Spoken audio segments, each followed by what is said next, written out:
Hello दोस्तों, जय श्री राधे कृष्णा। एक बार फिर इम्पॉर्टेंट फार्मूला की सीरीज़ लेकर आए हैं जो कि डिफरेंट एग्ज़ाम्स के लिए बहुत ही इम्पॉर्टेंट है।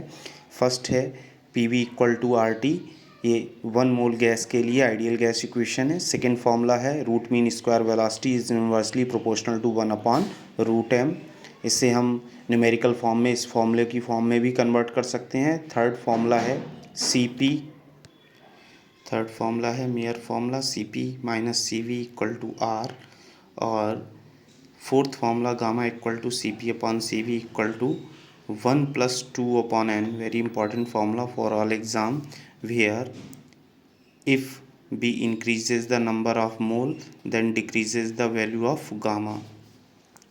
Fifth formula van der Waals gas equation P plus A upon V square V minus V equal to R T.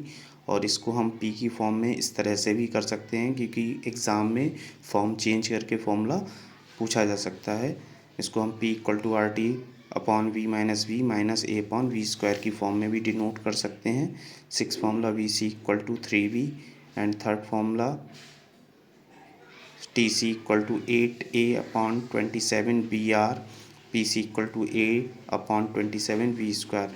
यहाँ पर जो a और b हैं वो गैस कांस्टेंट हैं और ये इन तीनों में से एक न एक फार्मूला आपके एग्ज़ाम के लिए बहुत ही ज़्यादा इम्पॉर्टेंट रहता है और अब डिफरेंट एग्ज़ाम में ये फार्मूला पूछा भी गया है। इसके एक बहुत इम्पॉर्टेंट वेरिएशन है R T C upon P C equal P V C equal to 8/3 equal to 2.66। ये बहुत इंपॉर्टेंट टर्मोलॉजी है जो कि डिफरेंट एग्ज़ाम में कई बार पूछा गया है यहाँ से क्वेश्चन। सेवेंथ फॉर्मूला है van der Waals gas constant की टर्म में A equal to 27 r² / 64 T C square upon P C and V equal to r/8 T C upon P C. ये both formula is very important for all exam. And Joule's law एर्थ number डेवर u over डेवर t at constant t equal to 0। Next formula हमारा है Joule Thompson गुणांक mu equal to डेवर T over डेवर P at constant h। h is denoted enthalpy equal to 1/cp bracket t डेवर over v over डेवर t at constant p pressure minus v। एक आदर्श गैस में जूल थॉमसन प्रभाव गुणांक 0 होता है। Very important statement for exam.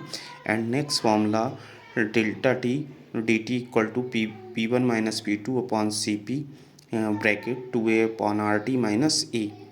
ये भी बहुत इंपॉर्टेंट फार्मूला है। नेक्स्ट 11th नंबर वह ताप जिस पर जूल थॉमसन प्रभाव 0 होता है व्युत्क्रमण ताप टी आई कहलाता है। That means T I equal to होता है 2a/RV। और एक very important terminology for exam T I upon T C, यानी व्युत्क्रमण ताप और क्रांतिक ताप का जो रेशियो होता है वो 27/4 के इक्वल होता है। तो ये कुछ इंपॉर्टेंट फॉर्मूले थे जो कि आपके एग्ज़ाम के पॉइंट ऑफ व्यू से बहुत इंपॉर्टेंट। इनमें से एक ना एक क्वेश्चन आपको एग्ज़ाम में 101% आपको देखने को मिलेगा फार्मूला बेसिस। Thank you.